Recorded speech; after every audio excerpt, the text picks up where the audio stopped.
Од предстојната грејна сезона, основното училиште Стив Наумов ќе стане првото училиште во Битола што целосно го напушта грејењето на нафта. Со поставувањето на топлинските пумпи, училиштето повеќе нема да користи фосилни горива, што ќе значи и помало загадување. Трансформацијата започна пред неколку години со замена на дограмата, нова покривна конструкција и енергетски ефикасна фасада, а потоа беа поставени и фотоволтаици. Со тоа што обновливата енергија и енергијата зелена, како што е позната меѓу нас, е направено училиштето да биде, она како што кажавте, точно зелено училиште. Што тоа значи? Тоа значи изфрлање на нафтата како енергенс во однос на загадувањето. Ние придонесуваме до чиста зелена енергија и еколошка средина. Енергетската ефикасност и обновливите извори постепено се воведуваат и во другите битолски училишта. Фотоволтаици веќе има на 10 основни и средни училишта, а до крајот на годината нивниот број треба да се зголеми на 13, а веќе се видливи и првите финансиски придобивки.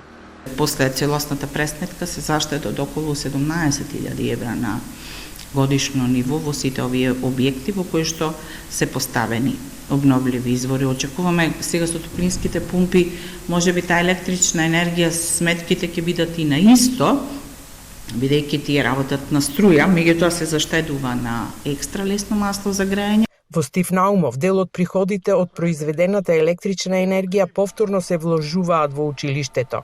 За нивната намена предлагаат токму учениците преку своји проекти за подобрување на училишниот простор.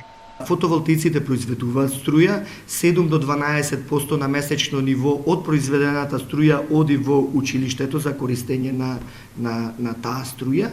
Другите одат на слободен пазар каде што се продава струјата. Од тоа нашите ученици имаат можност да направат проекти.